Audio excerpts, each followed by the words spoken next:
grabarlo para... Entonces vamos a hablar de la actitud que tenía Jesús hacia la ley de Moisés. Volviendo al versículo 17, Mateo 5, 17. No penséis que he venido para abrogar la ley y los profetas. No he venido para abrogar, sino para cumplir. Porque de cierto os digo que hasta que pasen el cielo y la tierra, ni una jota, ni una tilde pasará de la ley, hasta que todo se haya cumplido. De manera que cualquiera que quebrante uno de estos mandamientos muy pequeños y así enseñe a los hombres muy pequeños será llamado en el reino de los cielos. Mas cualquiera que los haga y los enseñe, éste será llamado grande en el reino de los cielos. Porque os digo que si vuestra justicia no fuere mayor que la de los escribas y fariseos, no entraréis en el reino de los cielos. Entonces, desde muy temprano en su ministerio, el Señor Jesús está diciendo muy claramente de que lo que Él viene a hacer no es en contra de la ley. Al contrario, es en cumplimiento de la ley. Entonces, era importante en ese tiempo que los judíos lo entendieran y es importante que hoy nosotros lo entendamos. No quiere decir esto, como vamos a ver después, que nosotros tenemos que vivir bajo la ley de Moisés. De hecho, es algo que ya hemos explicado en la serie que estamos llevando los domingos, respondiendo a preguntas. Alguien preguntó por qué los cristianos no vivimos bajo la ley. Y la razón es porque la ley de Moisés en sí era temporal, desde su origen. No es de que la ley falló y por eso se deshizo.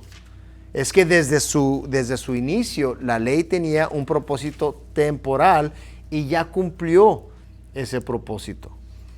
Entonces, cuando Jesús habla de estos aspectos, no es porque Él esté en contra de la ley, sino más bien porque Él está llevando toda la ley a su cumplimiento, ¿verdad?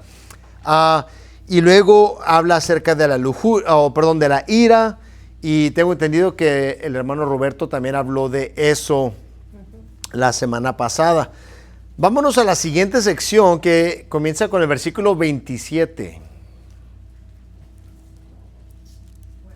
¿Podría repetir, por favor? Estamos en Mateo 5 y vamos a leer a partir del 27. Oísteis que fue dicho, no cometerás adulterio. Pero yo os digo que cualquiera que mira a una mujer para codiciarla, ya adulteró con ella en su corazón. Por tanto, si tu ojo derecho te es ocasión de caer, sácalo y échalo de ti, pues mejor te es que se pierda uno de tus miembros y no que todo tu cuerpo sea echado al infierno. Y si tu mano derecha te es ocasión de caer, córtala y échala de ti, pues mejor te es que se pierda uno de tus miembros y no que todo tu cuerpo sea echado al infierno. Este pasaje yo creo que es muy útil en mostrarnos cómo la ética de Jesús, a veces hablamos de que estamos bajo gracia y no bajo la ley. Y muchas veces en el ambiente cristiano popular eso se maneja como diciendo la vida cristiana es más fácil moralmente que la vida bajo la ley. Eso no es lo que el Señor Jesús está diciendo, al contrario. El mandamiento, según lo habían interpretado los judíos, es bueno, mientras que físicamente no cometas adulterio, estás bien. Y lo que Jesús está diciendo es, no, la ética correcta es una más alta todavía. Aún si piensas, si en tu mente tú te imaginas cometer adulterio con la mujer, ya eres culpable de adulterio. Entonces la ética que el Señor Jesús está planteando aquí es una más alta. Y no, de hecho, da dos ejemplos, ¿verdad? Si tu ojo te es ocasión de caer, sácatelo. Si tu mano te es ocasión de caer, córtatelo. no debemos de interpretar eso literalmente, porque si lo hiciéramos, pues todos estaríamos mancos, cojos, ciegos y todo lo demás. El asunto no es que nos quitemos miembros del cuerpo, el asunto es la severidad del pecado. Y la severidad del pecado aún dentro de la mente. Por eso es que no es más fácil la ética cristiana. ¿Por qué? Implica el compromiso del corazón, no solamente la apariencia física. ¿Sí me explico? Entonces, sigamos con la siguiente sección, versículo 31.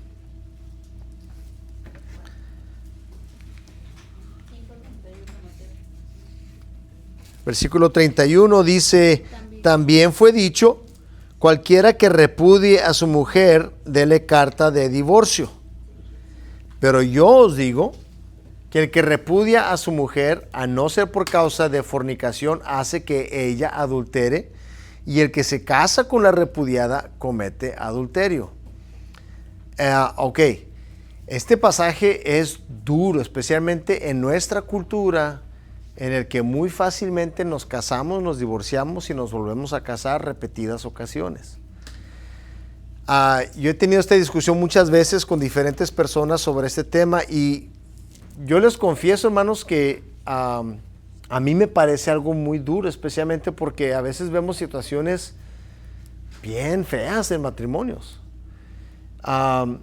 Y yo he llegado a la conclusión de que la razón por la que culturalmente hemos adoptado una mentalidad muy relajada acerca del divorcio es porque hemos adoptado primero una actitud muy relajada en cuanto al matrimonio.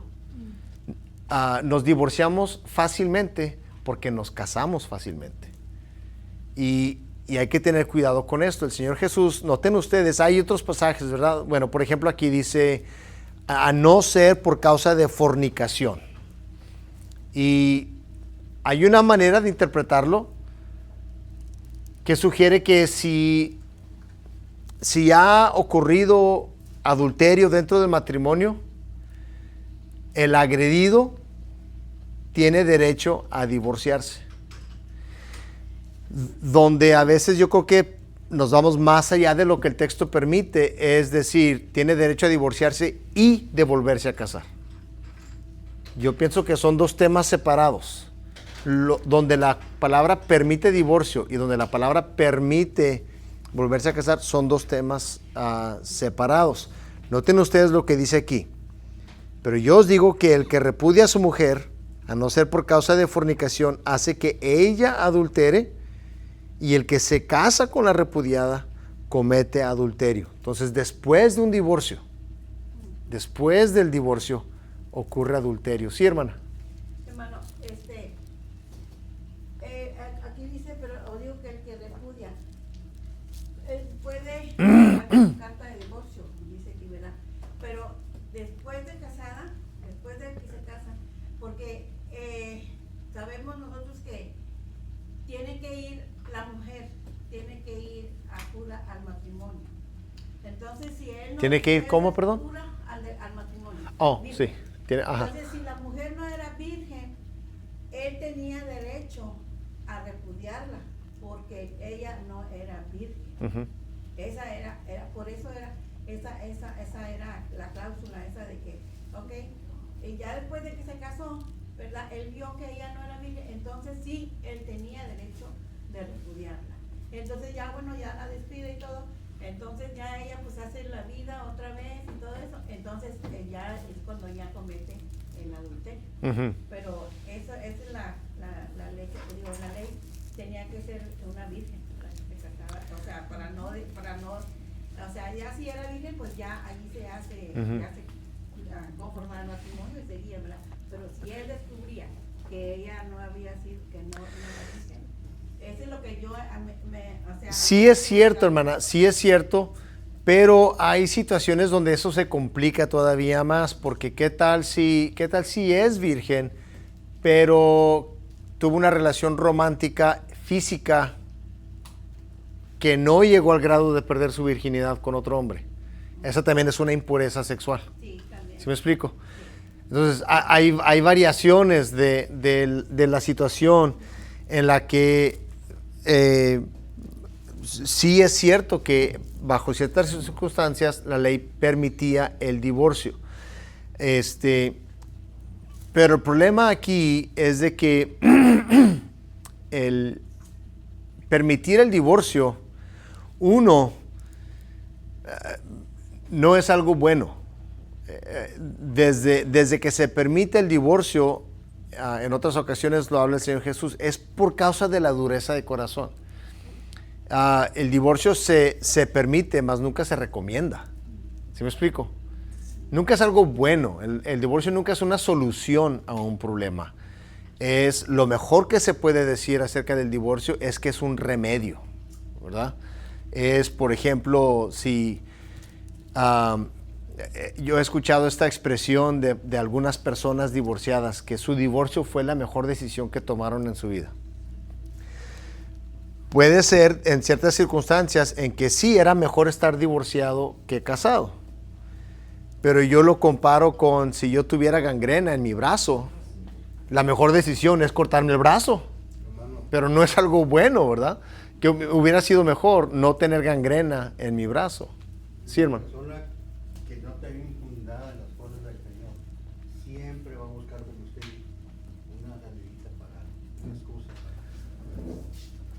Sí. Dios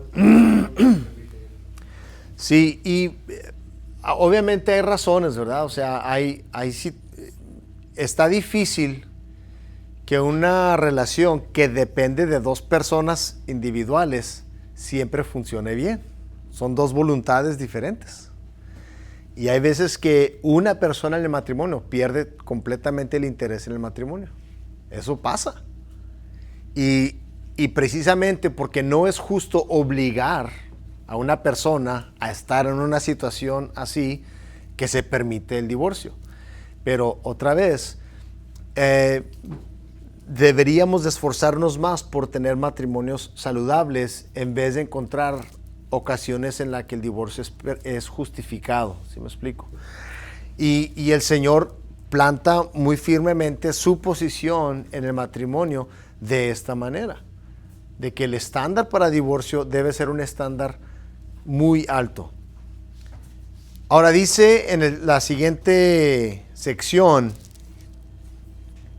habla de los juramentos. Este es uno interesante porque aquí el Señor Jesús va a citar dos mandamientos diferentes del Antiguo Testamento. Vámonos a los versículos 33 al 37. Dice, además habéis oído que fue dicho a los antiguos, no perjurarás, sino cumplirás al Señor tus juramentos. Pero yo os digo, no juréis en ninguna manera, ni por el cielo, porque es el trono de Dios, ni por la tierra, porque es el estrado de sus pies, ni por Jerusalén, porque es la ciudad del gran rey, ni por tu cabeza jurarás, porque no puedes hacer blanco o negro un solo cabello, pero sea vuestro hablar sí, sí, no, no, porque lo que es más de esto, de mal procede. Ok, les decía yo que aquí el Señor Jesús está citando dos mandamientos distintos, ¿verdad? Del Antiguo Testamento. Vámonos a Levítico 19:12. Ahora hay varios pasajes en realidad que podemos ver. Vámonos también a Números 30, versículo 2.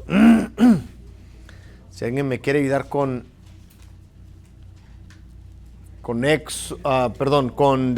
Números. Y luego Deuteronomio 23, 21. ¿Quién puede buscar Deuteronomio? 23, 21. Y luego Eclesiastés 5, del 4 al 6. ¿Quién puede leer Eclesiastés? Eclesiastés 5, 4 al 6. ¿Quién tiene Levítico? Ok. Y no juraréis falsamente por mi nombre, profanando así el nombre de tu Dios, yo Jehová.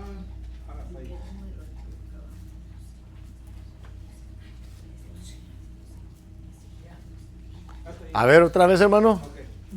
Y no juraréis falsamente por mi nombre, profanando así el nombre de tu Dios, oh Jehová. Ok, no juraréis falsamente en mi nombre, ¿verdad? Dice Jehová. Y luego, ¿qué dice Números 30? Cuando alguno hiciere voto a Jehová o hiciere juramento, ligando su alma con obligación, no quebrantará su palabra, hará conforme a todo lo que salió de su boca. Ok, aquí está hablando de algo diferente, ¿se dieron cuenta? En el primero está hablando de hacer un juramento en el nombre de Jehová, pero aquí en Números está hablando de algo un poco diferente. ¿Sí notaron de qué se trata? ¿Lo puede leer otra vez, hermana? Cuando alguno hiciere voto a Jehová o hiciere juramento, ligando su alma con obligación, no quebrantará su palabra, hará conforme a todo lo que salió de su boca. Ok, ¿sí notan la diferencia? ¿Cuál es la diferencia? Ok. Sí, bueno, sí. En el primer caso está hablando de hacer un juramento en el nombre de Dios. En el segundo está hablando de hacerle un juramento a Dios, ¿verdad? Hacer un voto a Dios. Entonces, Jesús aquí está hablando de los dos temas al mismo tiempo, ¿ok? ¿Qué dice Deuteronomio? 23, 21. Cuando haces voto a Jehová tu Dios, no tardes en pagarlo, porque ciertamente lo demandará Jehová tu Dios de ti y sería pecado en ti. Ok. Y luego Eclesiastés 5.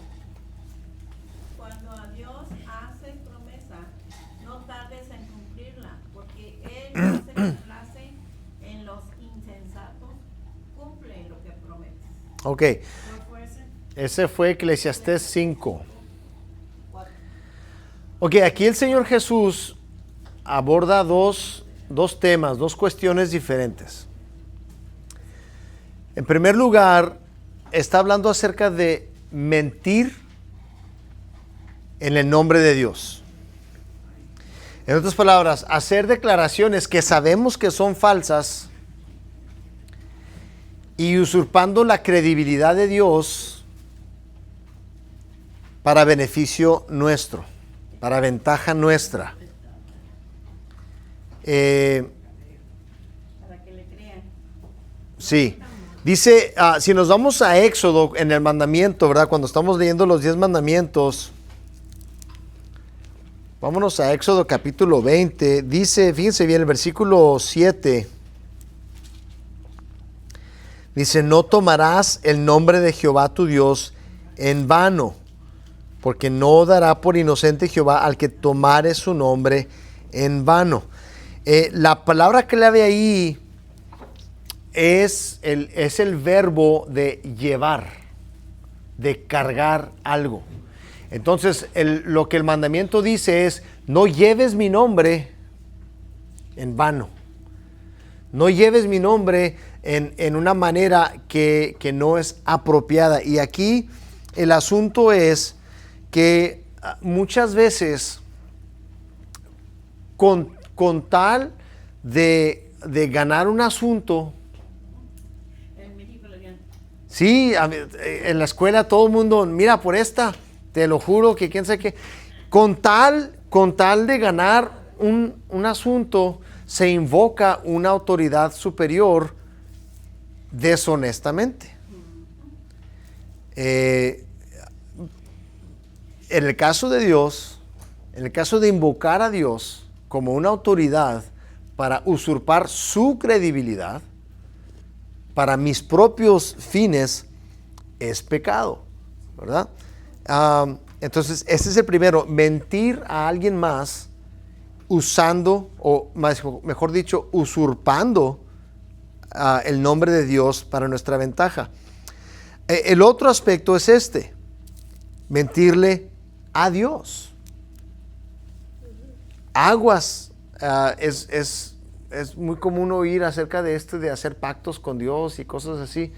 Aguas, hacer un pacto con Dios no es como sacar una tarjeta de crédito del banco.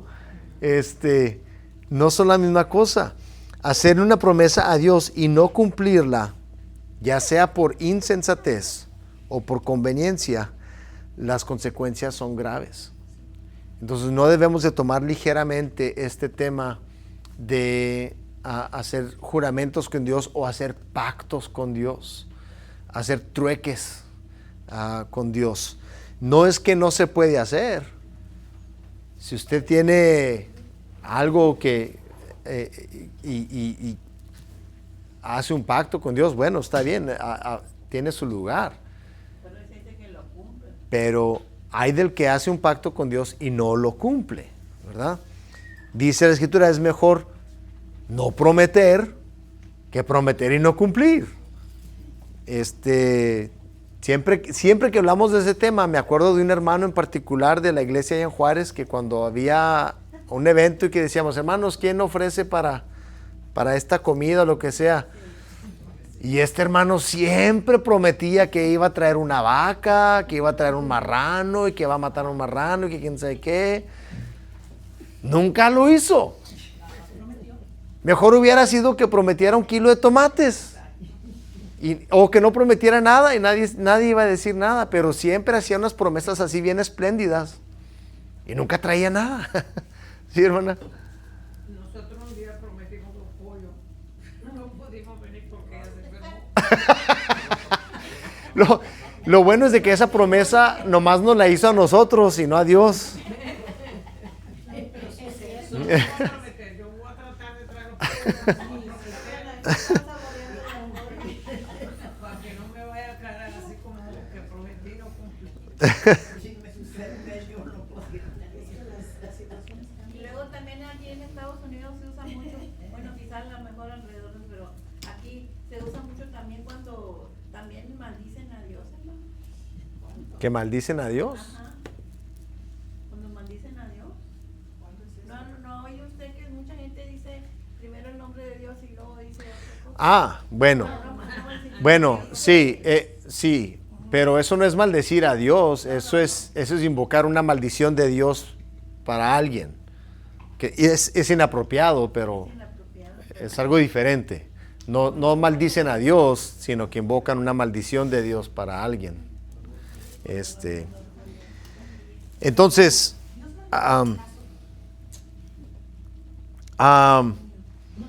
¿qué motivó el mandamiento? Esta costumbre, si nos vamos a Mateo 23, vamos a Mateo 23.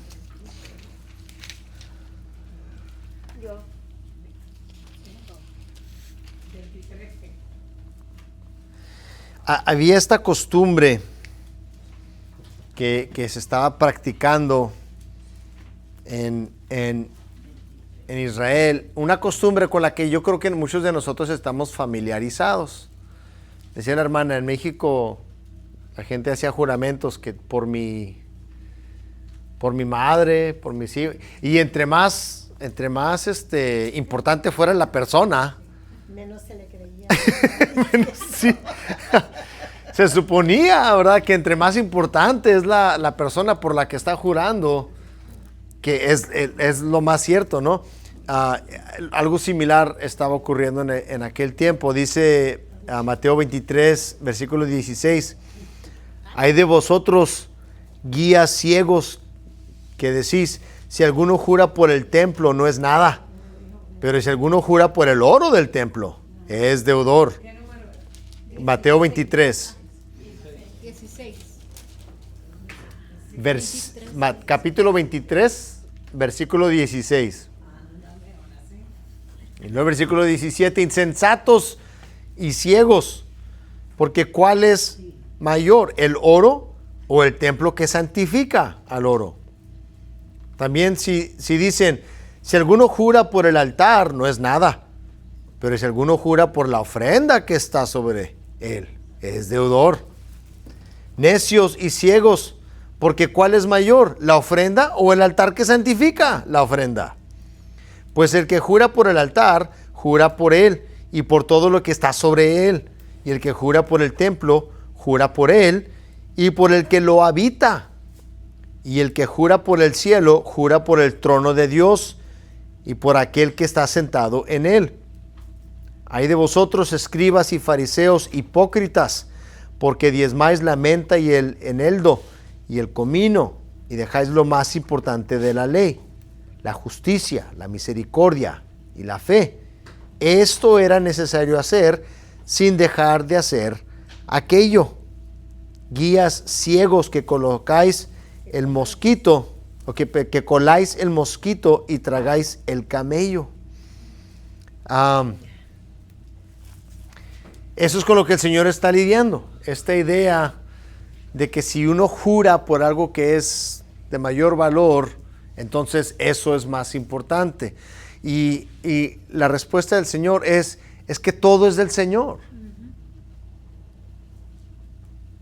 Hermano, como en la corte sería fallar el juramento ante Dios, cuando muchas personas nada más juran decir la verdad, pero no lo hacen. Sí. Sí, pues es un juramento que se hace de dientes para afuera.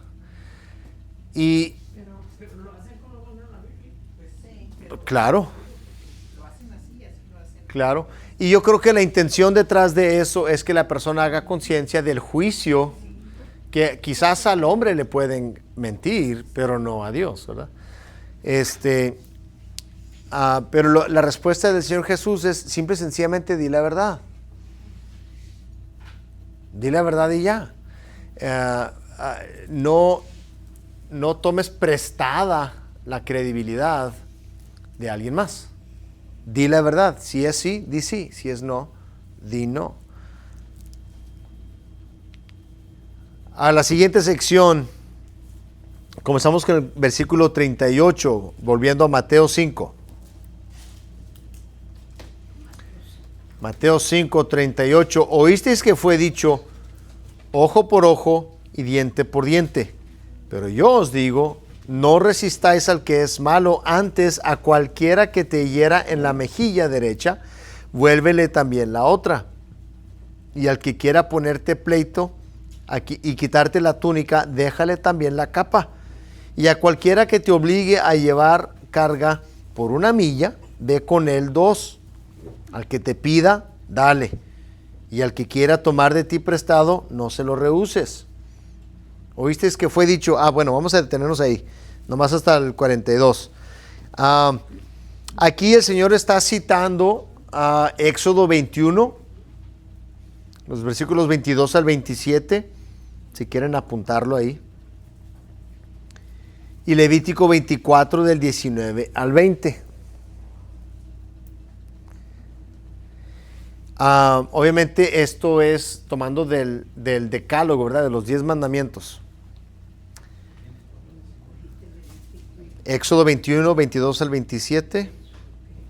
Levítico 24 del 19 al 20. De ahí está tomando esto.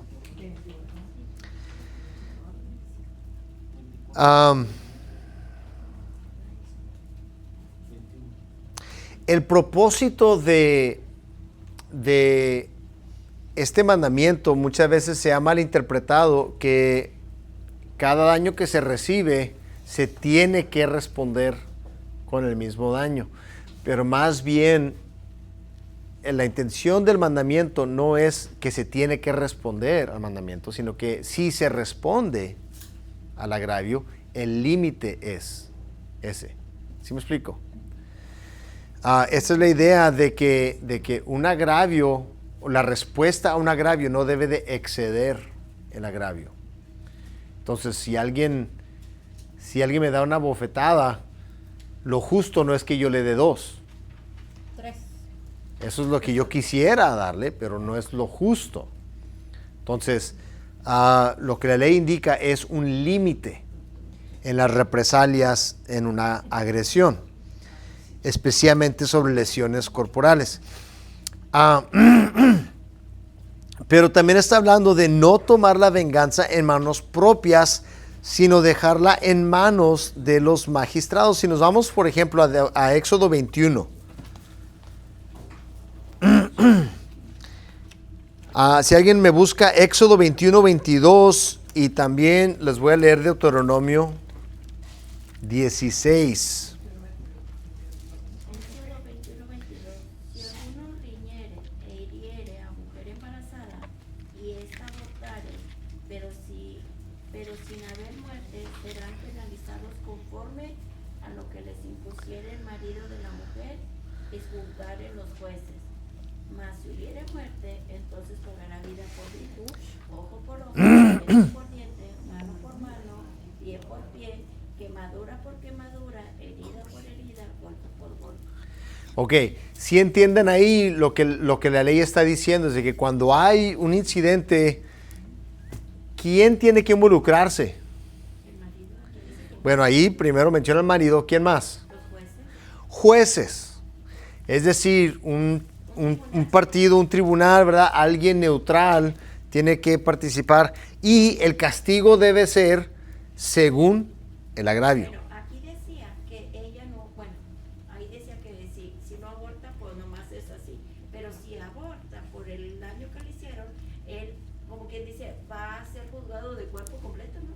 Sí, o sea, depende de la gravedad del agravio, es el castigo de la persona. Pero lo que la ley está mandando no es que está dictando venganza, al contrario, está dictando templanza en los juicios, ¿verdad? Moderación en los juicios. Dice Deuteronomio 16, versículo 18. Jueces y oficiales pondrás en todas tus ciudades que Jehová tu Dios te dará en tus tribus, los cuales juzgarán al pueblo con justo juicio. Entonces, otra vez, el tema aquí es que cuando hay agravios, la respuesta sea moderada, ¿verdad? Incluso el Antiguo Testamento nos habla de un estándar de justicia que es todavía más alto. Si alguien puede leer Proverbios 20:22.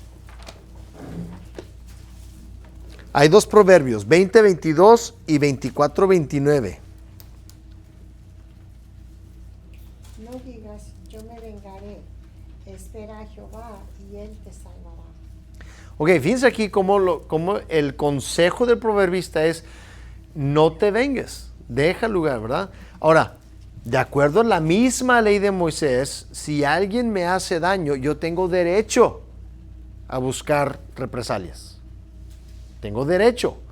Sin embargo, dice el proverbio, no busques venganza. ¿Qué dice a Proverbios 24:29? No digas cómo me hizo, así lo haré, daré el pago al hombre según su obra. Ok, y conste que ahí está hablando de una represalia moderada, ¿verdad?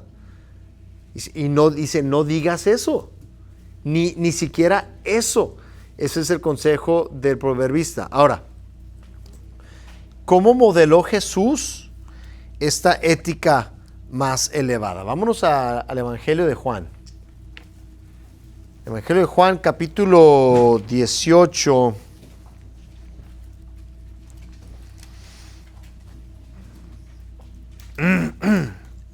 Juan 18, comenzando con el versículo 19.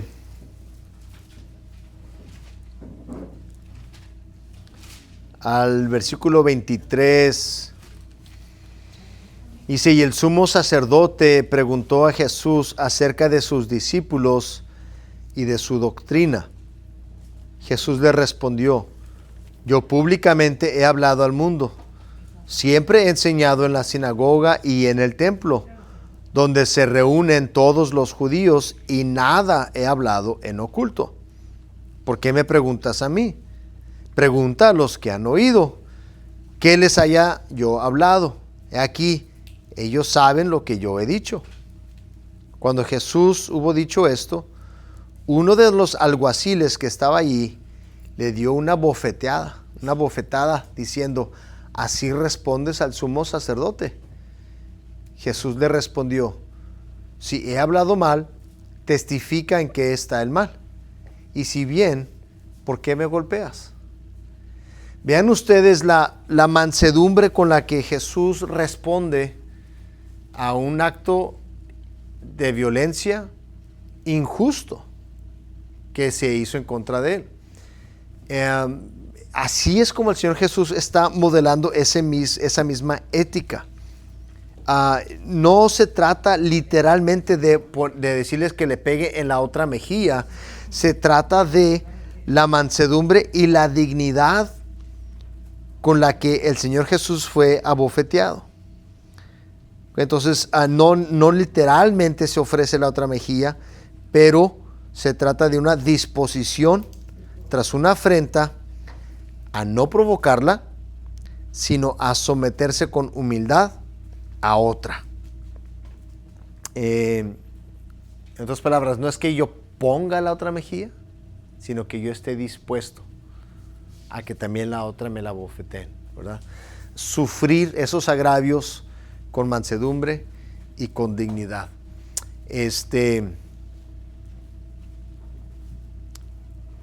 Falta tocar la siguiente sección. Sí, nada más que me quiero detener aquí para poder abarcar, porque el otro va a estar un poco más largo y ese, si Dios nos da permiso, lo tratamos el próximo jueves, comenzando del versículo 43. Ahora, con lo que hemos visto hasta ahorita, ¿alguna pregunta o comentario? Ahora sí, hermana. Sí, no, que yo no escuché bien, no entendí bien lo que dijo acerca de poner la otra mejilla, de ser humilde, ¿no? Sí, el ejemplo que tenemos ahí de Jesús cuando Él está en su juicio es el ejemplo perfecto, porque literalmente lo bofetearon injustamente. Y la reacción de Jesús no fue buscar represalia, sino que con una actitud mansa, simplemente preguntó: ¿por qué me abofeteas? O sea, explícame por qué lo hiciste. Esa reacción es muy diferente a lo que sería nuestra reacción natural de identificar una injusticia y buscar inmediatamente la represalia. ¿Sí me explico? Sí, hermana. Una vez, cuando yo trabajaba, había una supervisora que atacaba a una muchacha jovencita, ella todos los días siempre la traía con ella. Entonces la muchacha no le decía nada, pero ya ese día le dijo, así como Jesús le dijo, ¿por qué me atacas si yo no te he hecho nada? Y ella se quedó ya callada, no pudo responderle nada. Y yo, ojalá que cuando estemos en esas situaciones, el responder así aplaque la injusticia. Pero yo no creo que la intención de esto es eso. Qué bueno cuando eso pase. Pero el punto del Señor Jesús no es que si hacemos eso, entonces la injusticia va a cesar. No se trata de detener la injusticia, se trata de que nosotros manifestemos una ética diferente. Y por ejemplo, en el caso de... Sí puede tener. Sí puede tener y muchas veces lo tiene. Pero no deberíamos de tener la expectativa. Porque en el mismo caso del Señor Jesús, su humildad no fue suficiente para evitar que lo crucificaran, ¿verdad? La violencia aumentó, de hecho. Quizás no con ese siervo del sumo sacerdote, pero con otros. Entonces, el responder con humildad, el propósito no es detener la injusticia. Es simple y sencillamente honrar a Dios por medio de una ética más alta. ¿Sí? Muchas veces nosotros no hacemos eso, muchas veces. O sea, no literalmente poner la otra mejilla, pero dejar pasar o aguantar otro insulto, aguantar otro maltrato. Eso también es poner la otra mejilla. Sí, es que yo creo que va en contra de todo lo que pensamos nosotros humanamente. Nos preocupa mucho la injusticia cuando los víctimas somos nosotros, ¿verdad? Y si tenemos los medios para remediar una injusticia, es muy difícil no recurrir a esos medios. Requiere mucho control propio. Y si para nosotros es difícil, imagínense para el creador del universo aguantarse que lo estén abofeteando. Y pues si él pudo aguantar, con más ganas nosotros deberíamos, ¿no? ¿Algo más? Los dejó callados. Está para pensarse,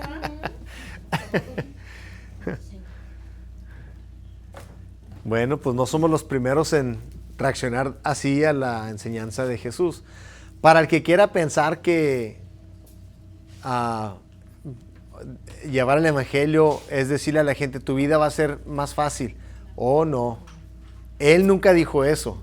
Al contrario, él la puso más difícil todavía. Lo que compensa la dificultad de la vida cristiana es la gracia, que es la base de nuestra salvación, que está garantizada. Entonces, no debe de espantarnos lo difícil que es vivir la vida cristiana como si ese es el requisito para la salvación. Más bien, el gozo de recibir salvación gratuita es la motivación de esforzarnos por cumplir esta ética más alta. Porque Así. como cuando pasó cuando a Pablo y a Silas que los azotaron y les hicieron muchas cosas, pues no sé si a ellos o a Pedro y a Juan, cuando los azotaron salieron gozosos, dice. Ajá. Dice ahí en el libro de que salieron gozosos. Fueron considerados dignos de sufrir por el nombre. Imagínense nosotros, cualquier Sí. cosita así, allá andamos, y ellos salieron gozosos. Sí. Para salir gozosos así de una situación nosotros. Así. Sí. Y ahí sí puedo decir que ese gozo frente a la persecución y todo lo demás, quizás la humildad no tiene como su fin detener la injusticia, pero el sufrir de esa manera sí sirve como una forma de evangelio. Sí es un testimonio activo que históricamente ha provocado que muchos se arrepientan. Es un ejemplo clásico. Y ha habido muchos ejemplos después de ese, de opresores que por ver a los cristianos que sufren con humildad y hasta con gozo, se arrepienten y ellos se convierten. Así es de que ese sí tiene un fin productivo. Bueno, entonces vamos a concluir por hoy y luego, con el favor de Dios, el próximo jueves continuamos.